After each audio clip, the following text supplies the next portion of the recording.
welcome back. And for those of you that subscribe to me over on Patreon, thank you so very much for your subscriptions. They mean the world to me.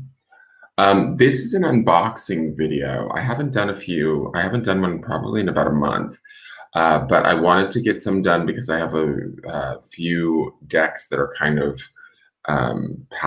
piling up in a way, let's just say that, and I need to get them unboxed so that I can utilize them in, both the daily forecast readings, pick a cards, and private readings for people, right? So this is a deck that I recently purchased. It's called the Radiant Rider-Waite. The Rider-Waite, sometimes also known as the Rider-Smith-Waite, is one of the quintessential tarot decks of all of tarot. It's like sort of what a lot of people learn on just because of the rich symbology, and it is familiar throughout the world, in the world of card reading and that sort of thing. I don't necessarily have any Rider-Waite decks, and I thought it was time that I go about getting one, learning the symbology. I've learned bits and pieces here and there over the years because a lot of different decks will create their art around the symbology, although it might be slightly different. You'll see keys or nods to a Rider-Waite deck. Now, there are also different versions of the Rider-Waite. You have the Radiant, you have the normal Rider-Waite, and some are called the Rider-Waite Smith because the artist's last name was a woman named Smith. I can't think of her first name, but some of them, there's also the Albano Waite, and I have another one called the Universal Waite, which we will open at some point too, just because I wanted to see the difference. Hey, good morning, Natalie Brown. How are you? So I bought two versions of this deck, and the reason for doing so is, one, I wanted this larger deck, which is the more standard size cards that comes with a rather extensive book on the Rider-Waite, which I think is kind of cool. This, I think, retailed somewhere in the realm of like $29.99 or something like that. It was a little bit expensive, but I love these sort of this sort of nerdy stuff, and I'm into it. Plus, it's a Rider-Waite deck. The argument, my understanding, and I haven't done a full research on this, but the difference between, like, say, a normal Rider-Waite Smith deck or Rider-Waite deck and then the Radiant is that the Radiant is supposed to be a little bit cleaner, more precise in the art, sometimes a little bit more brighter. The imagery is brighter in color, that sort of thing. There are great videos on YouTube for those of you that are really wanting more information. I saw a wonderful video by a woman who compared the Radiant with the traditional Rider-Waite and the Albano Waite, or the Albano Rider-Waite, which they all are pretty much the same artistry, just in different shadings, colorings, where the numbers are placed on the cards, that sort of thing. But anyways, so I went with the Radiant. Part of the reason why I bought two decks is we have the standard size, which I'm going to unbox so we can see the book and everything. But they also have this lovely, like, metal tinned smaller version. And I'm kind of obsessed with small tarot decks right now. I don't know why. I think it has to do with the monthlies that I do, where I can place all the cards up on the board and you can see like 6 to 10 or 12 cards all on my wood block. And I love that about it. I also bought this because when doing a reading with, say, the Radiant, if you're doing a large spread via camera and you want to do, what's the word I'm looking for? Sorry, it's early here. I'm just up and I thought I might as well get some productive stuff done. When you want clarifiers, I thought it would be cool to work with the same deck clarifying, yet in smaller versions, so it doesn't take up as much space. Also, you have a re-access to similar cards that might be down in your original spread. Like, so say in the center of your spread you have the High Priestess, and you're clarifying. The High Priestess may come up as a clarifier somewhere else in your reading next to another card, or even double down on that High Priestess energy, which would mean, double the secrecy, double the psychic energy, double the Pisces energy, whatever it is, however it's being interpreted in that reading. So I thought it would kind of be cool to just have them both as backups. Also, with this Radiant, I might be using it in our monthlies at some point, right? So that's why I got it. In the video description, I will link both decks because some of you may have smaller hands or want something that travels more easily. I would say this would be great. The only difference between this and this is that this comes with this rather large book, which would be a great resource for learning this deck. I always suggest, like when people go like, what's a good deck to learn on? This is probably one of the better decks to learn just the general meanings of, you know, the imagery, because you're going to see this imagery, even if it's on by different artists, this imagery comes through in different forms across a wide variety of tarot decks. So this is the book. It's quite hefty, to be honest. It's printed by US Game Systems. The artist here is AVIA VENFICA, I think is how you pronounce it. But the original art is original to sort of the Rider-Smith WAITE art. It's just been sort of, I wouldn't call it rehabbed, but, you know, maybe, what's the word? Like made a little bit more crisp, clear, colorful, friendly, pretty in a way like that. So let's just kind of look in here and get an idea. The book is a little stiff, kind of like me in the mornings. And I mean that not in a dirty way, guys, just meaning that I'm not. Oh, she lives in Grandview, Texas. Hey, shout out to Texas. This was copyrighted in 2015, so they should be findable. You have all of your suits. You have your beginning about the tarot deck, intuition, allegory, and dialogue, how to use this book, the glossary of tarot-related terms, introduction and explanation to the cards, and then it goes through the major arcana, the 22 cards of the deck, starting with the Fool as normal. Then you've got Wands, Pentacles, Swords, and Cups, and it's got all of those cards usually referenced with a page. It shows you reading the cards, the basics, handling the cards, card positions, how to ask questions with the tarot. So for like a noob, right, somebody that's new to this that really wants to learn and get a really good basis or understanding. Sorry, this book is so big and my camera doesn't necessarily catch all of it. This would be a great place to start. It is a little bit of an investment of $30, but I think it's well worth it. It also just kind of gives you a real great foundational knowledge as to how tarot works, what the imagery is about, what you should be looking for, what these cards represent, all of that sort of stuff. So let's just go in here. I just want to see that it gives you the Emperor, his meanings, when you're contemplating for yourself personally, quick read meanings of in a love, if it's in reverse or if it's upright. So this is a pretty comprehensive book as to, say you're learning how to read and you're not really sure, or you're a bit worried about, oh God, I got to track down this information. How am I going to memorize all of this? They have it pretty neat and tidy, right? And it gives you like keywords here, like we're talking about the Wheel of Fortune. Upright would be luck, chance, cycles, change, destiny. The reverse would be awareness, discernment, intellect, foundation. And then you've got your quick readings or your quick definitions. All of this stuff begins to make sense to you as a reader as you practice with the cards and you get familiarity. And I will tell you this, in my experience as a reader, a lot of times the cards will speak to me. And that's after years of having worked with them. So what one might see the Four of Wands traditionally meaning, if I see it in a spread in a different position, doing something that's, you know, maybe not normal for the Four of Wands, I might get a totally different meaning than what's in this book. But I love when I have that sort of stable foundation. Like even, let's just say this, the Four of Wands is, they call it the twin flame or soulmate card because it's got the two wands here and the two wands here, which makes 1111, which is that angelic number. But I don't necessarily see this passion and energy are reignited within the home and the bedroom. Signs indicate springtime, which is a time of conception and fertility. But it doesn't say anything in here about soulmates, right? So that's the book for you guys. It's really beautiful. It's nice. It's well bound. It's heavy. The art is beautiful. They've got each card with each definition. Each definition has a bunch of different stuff. And then back here, we have the reading of the cards. There's a handling, the different positions. All of that information is there for you. So I think this is great for a new reader.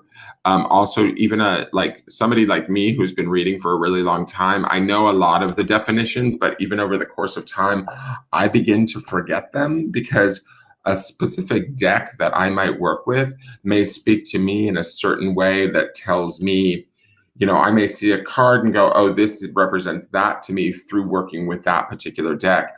And so I can sometimes get away from the traditional meaning. So it's always even good for more seasoned readers to kind of go back to these origins of tarot and kind of reacclimate ourselves or familiarize ourselves with some of these core meanings of stuff. Now I'm just going to pop this open, this Radiant Weight smaller box.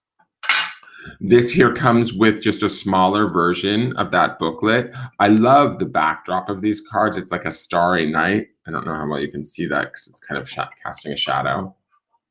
But this is what's in there. And it comes in a nice little metal tin, which I love that about these smaller decks. And this gives you an idea of perception of size. You know, very easy for small hands, very manageable small little deck. And I'm obsessed with these small decks. Sorry, that's for tomorrow's forecast. It just finished uploading. And then you've got little book in here. It's not quite as extensive, but it does certainly give you, you know, keywords and things like that. So that's always great to have. And I want to open up the bigger deck just so you guys can see the art. And like I said, I will link both of these because they will be different price points, but, you know, that'll be your decision as to what you want to do with that. There's a bit of filler in the box to make room for there's like a piece of styrofoam in there, but it comes in this sort of like nice box set. You can keep it neat and tidy. And in there's also this ancient 10 card spread, probably the Celtic Cross is what I'm thinking. Let's just see. And it's in a map, so you can lay it out and you can like kind of lay your cards where you think that they should be. Is this the Celtic Cross? I'm assuming it. Yeah, it's pretty much the Celtic Cross. I don't know how well you guys can see that because I'm so close to the camera. But it is the Celtic Cross, so you can get very familiar with that, which is a universal layout that probably everyone should know, even though I don't necessarily use it. But it's fine, you know. It's great, like I said, a great tool. Good morning, Mary Lyman. How are you, dear? So let me see here. Let me get this box open. And of course, I should have pre-opened this, but I like to unbox it in front of you guys so you guys can really get a look. These cards are not wanting to come out. Come on, Rider-Waite. And these are actually up for the, what's the word? These are up for the vote for this month for January's deck. I gave them all kind of traditional cards to vote for the tarot for this January because we are starting a new year. And so I felt like giving a tarot, more traditional take on the tarot in the beginning of the year would be nice for us. So this is one of the decks that could potentially be chosen. Now, what I just noticed in unboxing this, it's wrapped in plastic, which you know me and plastic, not my best friend, but we've got that beautiful starry night background, which I love. I don't know how well you guys can see that. And then it also has its own small little travel book like this mini deck. So you not only get the little white travel book like the mini deck, but you do get that more comprehensive manual that comes with it, which is, I think, a great deal. Let me get this plastic off with my mouth. That's so gross and ghetto, but whatever. I'm going to do it anyways. I hope you guys had a wonderful holiday. Oh, you went to SeaWorld, Mary? How cool. That's right near my house. All right. So let me see. All right, so yeah, it comes with the same book.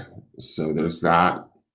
And just to give you an idea of the difference in size of cards, like I would say it's not even, you know, it's not much bigger, but it's bigger. And they are, this is like more of a standard card size. For those of you with smaller hands, I would go with the smaller baby deck. But both have this page, this first page kind of thing card. It says here, the Radiant Rider-Waite Tarot deck infuses bold, bright colors into the traditional landscape of the original deck, first painted by Pamela Coleman Smith. So that's her name. So let's go through some of these cards and just look at them. I also love the brightness of these cards. That's one thing about, I'll say this is more of a personal preference, but like with the Rider deck, I've never been compelled so much by the art, and with the Radiant, I kind of felt like it was bright and colorful enough that it interested me enough to go and get a copy of it. So this is our traditional Fool card. I believe the difference in this deck too is that the numbers are up above and outside in the border, which is not traditional to the Rider-Waite, if I remember correctly. We have the Magician. So a lot of these are going to be very, familiar to you guys. I also love that there's more clarity around their faces. Sometimes with Rider-Waite decks, they can be a little bit blurry. They feel a little bit, not old, but, they do have that sort of age to them, which some people might like that. I like how clean these are. The High Priestess. You can also see the pomegranate imagery behind her, which in some Riders Waite you can't. It just looks like red blobs in the background. I hope you guys can see these cards. I feel like there's a High Priestess, get in there, girl. Let me move this lamp and see if I can get it more positioned in front of the cards versus on the side. We have the Empress. So I think these are really beautiful. The cards are quite slick too. Like they're very, very slippery. They feel like they're on nice cardstock. Like they're going to shuffle quite beautifully. We have the Emperor. The Hierophant. The Lovers.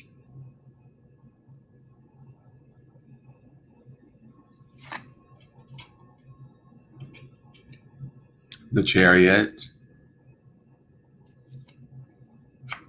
Strength. Strength. Pet that lion, girl. Symbiotic relationship there. The Hermit.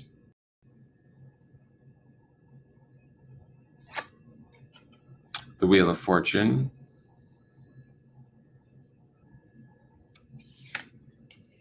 Justice.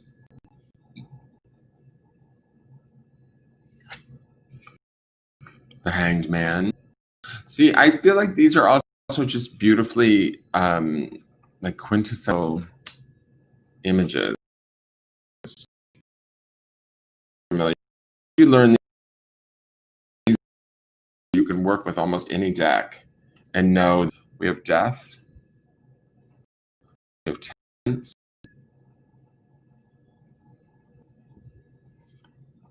the Devil, the Tower, the Star. I love this deck, Star. The Moon. These are sort of cartoonish, but they're not too cartoony that they're like childlike.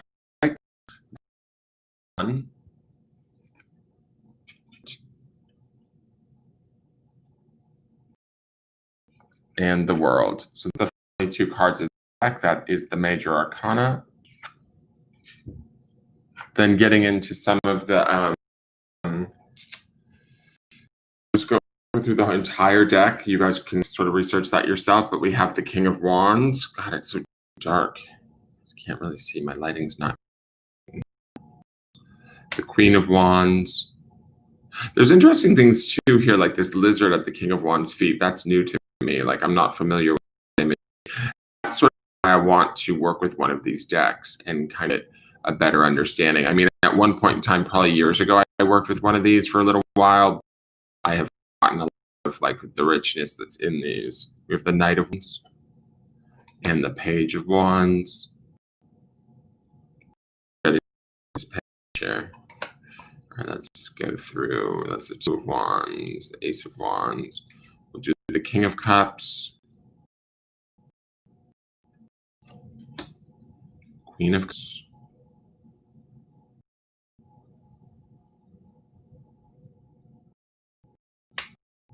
Knight of Cups, and the Page of Cups.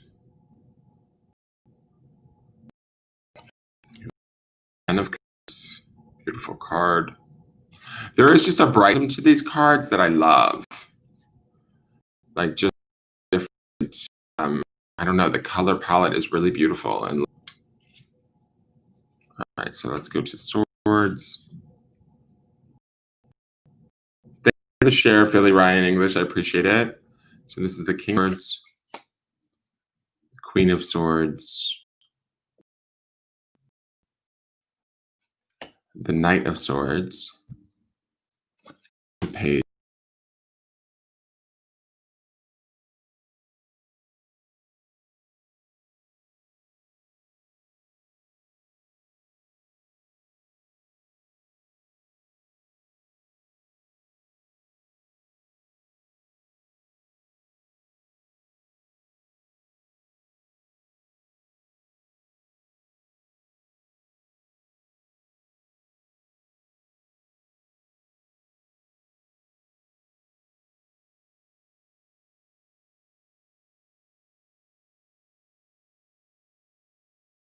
Uh-oh, I think I might have lost my connection. Oh, well, the King of Pentacles. Wow, he's like lush and lavish. He's a King of Pentacles covered in all those grapes. The Queen of Pentacles. Yeah, I noticed it just dropped. The Knight of Pentacles. I'm going to wrap this up here in a moment anyways. And the Page of Pentacles. This just gives us an idea. Like there's the Eight of Pentacles. The one nice thing is, for those of you that don't know Roman numerals as much as I do, it looks like the major arcana is the only ones that have Roman numerals. All of the rest have 8 and then the suit. So that's pretty clear and nice for those of you that are new readers. But it gives you an idea of what's going on with these decks. So I really like this deck. And I'm excited to use it. That's why I wanted to get the unboxing going so that I could get about to using it and not have to worry about whether or not it's been unboxed or not. Because I tend to not want to unbox or use decks that I've yet to unbox. Just that way people have a reference point. They can find them on my channel. So for those of you that are watching that want a little card for this morning, I suggest that you ask a question. I will give these cards a shuffle. We'll see what card comes out. And the feeling is for those who intend to watch this video at any point in time. I will say this, the cards do shuffle nicely, but the deck is rather stiff at first. So it will take some time and some readings to get these cards to get really pliable and less stiff, but they're nice. They're not too thick. They're not too thin. There's good slip on them. They feel more glossy than matte, but they're not super glossy where there's no control over the shuffle. So what do the folks who watch this video need to know? What card do they need to take away with them?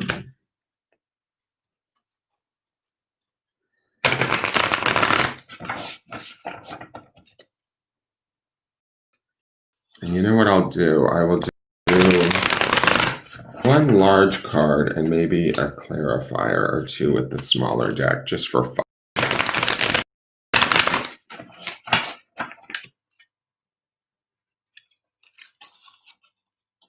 So hopefully you have your card in your head. If you don't, put the video on pause at this time if you're watching at a later date. When your question is clear in your head, turn the video back on and be prepared for the answer with clarifiers.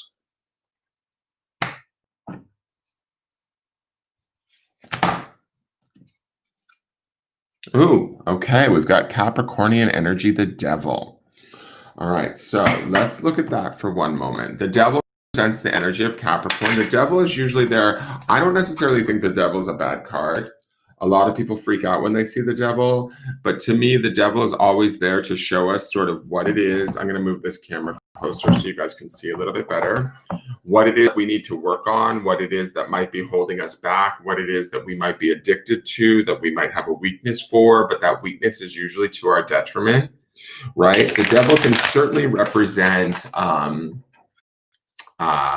addictions of any kind. That could be addictions to, say, shopping, addictions to drugs, sex, overeating. Wherever we're indulging ourselves and we feel good about it, that's the devil's energy, right? Devil being major arcana is going to mean that this is going to be something that's probably pretty obvious. If we have been dealing with it, we've probably been like sweeping it under the rug, but it's something that we might want to look at this point in time.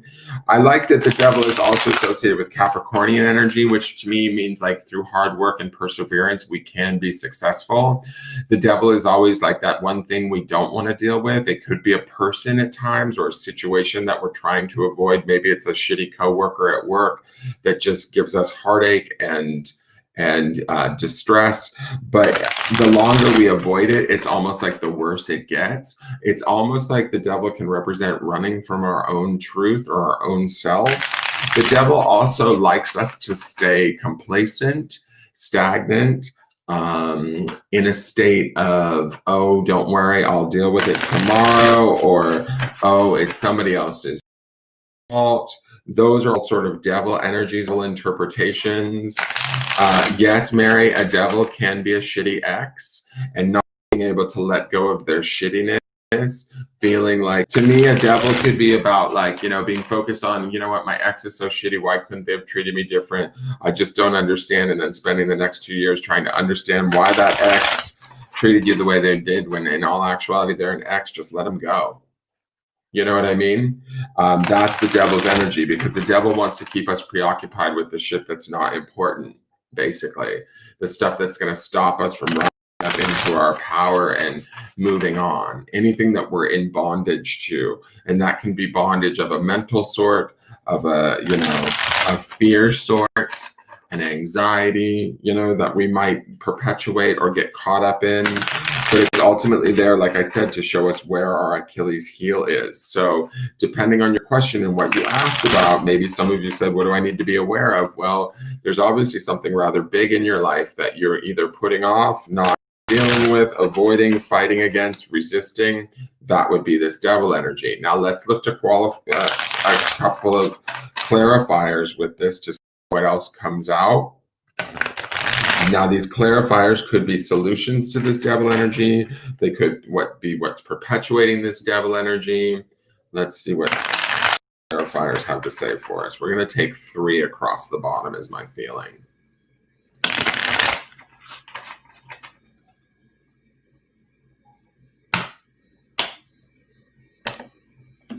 We're going to go 1. We're going to go. Let's get that devil nice and centered.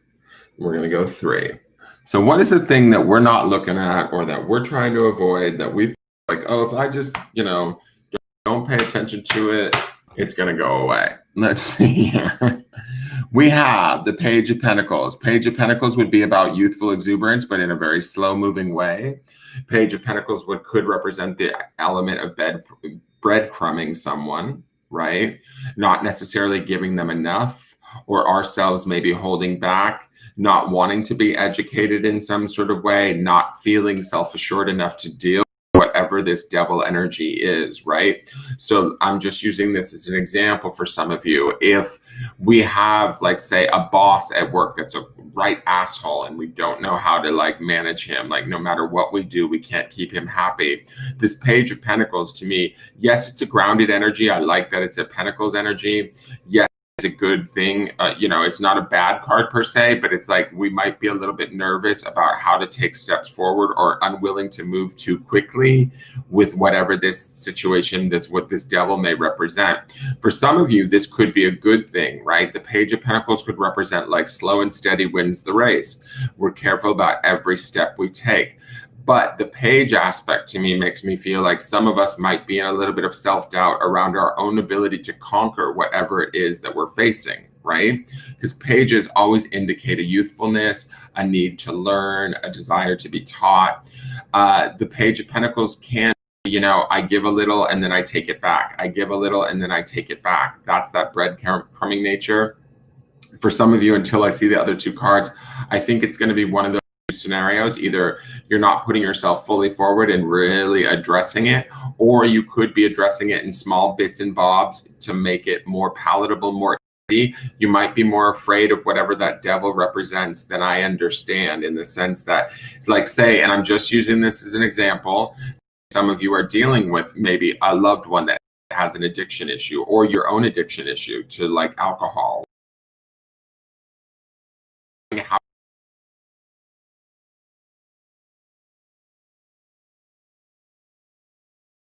friend or yourself or try and support them in that means that I need to stay grounded, but I also need to not take on all of your stuff. I can't afford to, I don't know how to, I'm not able to. Now, whether or not that stuff is your own or a friend's, that's all for you to determine in your life. But the Page of Pentacles is this sort of, I don't want to say reluctance, but there's a caution there, right? There's a little bit of a, I'm here, I'm present, I'll be supportive, but I can only be supportive so much, or, you know, I have to be careful about where I offer support. Now let's look at the other clarifier. We have another Pentacles energy, the Three of Pentacles. Now, again, Earth energy, grounded, I like that. Threes, though, especially the Three of Pentacles, signifies collaboration, coming together to work on this problem. So whatever it is that we're facing in this Devil energy, and those of you that, you know, are sitting here paying attention or will be paying attention to this video at a later date, you should know what this Devil is. It's kind of like the thing that sits on the monkey on our shoulder. What is it that, you know, we're fearful of, we don't want to look at, we don't want to address? The Three of Pentacles means that there is support out there for us. If we're feeling like the Page, if we're feeling under-equipped to deal with what it is we're dealing with it, whether it's within ourselves or within somebody that we care about deeply, we're there to support them, but also look to others that may be around you, say, i.e. friends, family members, that sort of thing, or even business associates. Like this could be co-workers, because it is Pentacles energy. They can also help assist you in dealing with whatever this devil energy would be for you. If this is, you know, I don't know, like, let's go back to that boss analogy. If this is an unhappy boss that you cannot seem to please and you don't really know the answer and how to do that, maybe allowing some coworkers in to help you to collaborate with new ideas of ways to reapproach this guy or please this gentleman could work. I mean, it doesn't necessarily have to be a gentleman per se. It could be a woman too. But I'm just using that as an example. You have to figure out where these cards fit in your question. Now, the third and final clarifier. Wow, lots of Pentacles energies, guys.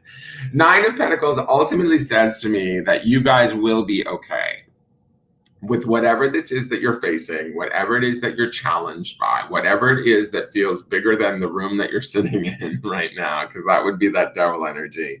The Nine of Pentacles, if you look at her, how she stands in that field, it's an abundant field of grapes. She has her 9 pentacles around her. She has her falcon on her hand. She's obviously a lady of wealth and abundance. She's complete. The thing about the 9 of Pentacles for me is that she's complete without needing anyone else. What I see here is that in the beginning of this journey, or wherever we began or started to deal with this, we may have felt unsure, not sure which steps to take, not sure how much attention to give to it, maybe gave a little bit here and there, but the need for self-preservation or protection is also strong here. And I don't think it's a bad thing, because ultimately we end out at this 9 of Pentacles. Through collaboration with others, insight from others, allowing other people to come in with grounded, practical information that will help you to address and deal with whatever this is, Achilles heel, freaky, funky, devilly-like situation. I mean, if this is even something similar to like, I'm just too much of a lazy fuck, that's something I can relate to, right? Is I have a tendency to want to nap too much and, oh, I'll do it tomorrow. That would be my devil situation, right? And so if I don't necessarily know how to get up out of my naps, and that stuff that I know is not serving me, through talking to others, relying upon others, asking them for their help, that's where that 3 of Pentacles comes in. What the 9 of Pentacles says to me is that at some point, and I'm just using me as an example, I'm going to be okay. I'm not going to be as maybe procrastinative, I don't even know if that's a word, as I have been in the past. That abundance is coming our way, that we will know how to manifest, obtain and maintain that abundance in a very nice way. We won't necessarily always need the support that we see here in the 3 of Pentacles. We'll be appreciative of it. We will have used it to our advantage, and we will be in a better place because of it. But we've also understood that the work that we've done, the effort that we've made, the sort of work that we've put in, we've reaped out the rewards of that Nine of Pentacles. What I do love is all of this is earth energy ultimately, right? So Capricorn, devil is represented by the sign of Capricorn. So technically, even though he's the god of the underworld, he is that energy of earth, right? And then we have these three Pentacle cards underneath. So to me, that's another interpretation of where in your material world, where in your work life, where in your relationships, anything that has to do with the physicality 3D world, where is it that you feel challenged, scared, frightened, anxiety? That's the thing that's kind of popping up and going like, yo, bitch, look at me. And as you begin to look at it, you might be giving it glances through that Page of Pentacles. There's others out there that can help you to accomplish or to achieve or to get beyond the fear or the initial worry of it. And by the Nine of Pentacles, I really feel that you guys will be fine. You will understand that ultimately, too, there's a piece in that Nine of Pentacles that I feel like she understands that devil, whatever that devil was on our shoulder, that monkey on our shoulder, was very much needed to get us to the point of the self-sufficiency that we see in that Nine of Pentacles.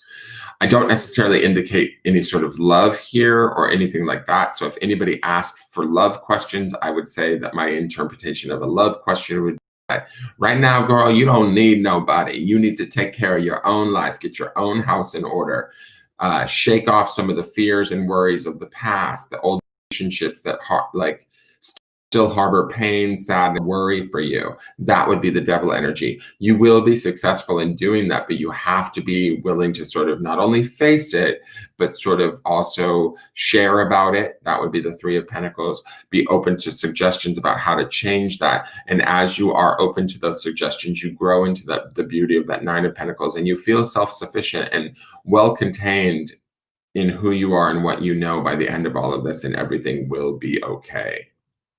All right, so that is your little reading for today.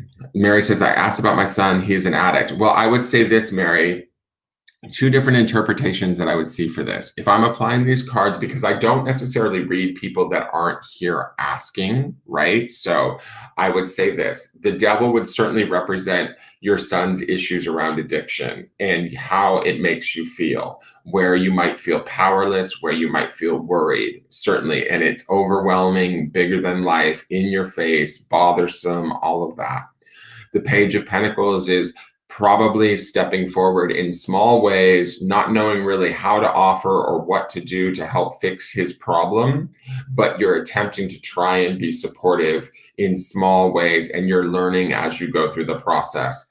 The Three of Pentacles to me would represent as you may be bringing in help, be it therapists, drug counselors, other friends who have dealt with addiction, talking about your worries and your fears for your son, that sort of through that collaboration. But that collaboration is going to be grounded, practical, and positive ultimately. The Three of Pentacles is always a positive sort of coming together. The Nine of Pentacles speaks to me where I feel like this would be you further down the line, feeling better about whatever it is going on with your son, right? He may not be perfectly better. I don't see that because I'm not reading him specifically. I can't, because he's not the one that's asked the question. It's you that's asked the question. But does it feel like you will feel more self-sufficient, more in control, more balanced, and things will feel okay? That Nine of Pentacles indicates an absolute yes to that. The only thing with the Nine of Pentacles, I will say, is she does this all on her own. So the question there is I don't necessarily see your son in there. So that to me says that there might be a separation that you need to take for your own mental health and stability, but you're going to be okay no matter what happens to him. And he may hopefully find his way through that. And that is why I see that sort of peace in that Nine of Pentacles. All right. So that is for you specifically, because you happen to comment on this, but others that are watching will have to apply these, sort of cards to whatever their situation may be. I am going to sign off. Thank you so much for tuning in and just walking through this deck with me. I look forward to using it. Again, please, if you're a Patreon subscriber and you want to vote on the deck that we use for the month of January. Those decks are up there. I chose 4 different decks to vote on. So, and if you're not a subscriber at Patreon, you can certainly go and subscribe over there to become a voter. You'll get to vote on which decks show up every month and we work with throughout the year. And that's a perk of being a Patreon subscriber. I believe you have to subscribe at the 2nd level or higher to do that. So keep that in mind. The 1st level is just to get the daily forecast a day early. So that's available to you. And this deck is the deck that I wanted to open up so that we could all see it. So that if this deck does get chosen, this video has already been shot. All 4 of those decks don't have unboxing videos. So I'm going to have to decide who else to unbox in the next few days just so that I'm ready for January 1st. All right, thank you for tuning in, you guys. Please check out your Taroscopes for the month of January. They're all up. They went up a little bit slightly earlier than normal because of the holiday. The yearlies are also up on my YouTube channel. And please share this video out wherever you think it could best be utilized.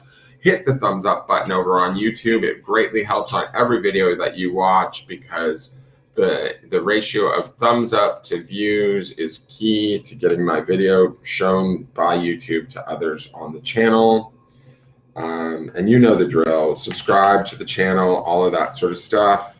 And I look forward to seeing you guys later today. I'm going to go live, and not live, but I'm going to go and run the weekly over on the YouTube channel for the forecast in just a few minutes. And it looks to be an interesting week. I got up this morning early and filmed tomorrow's forecast, coupled with what I know to be today's forecast. It's going to be an interesting week. And I mean that in a good way. Challenging, but interesting and surprising already. The cards are surprising me. They feel like they're trying to put home a message. All right, you guys, have a great day, and I will see you soon. Take care. Bye-bye.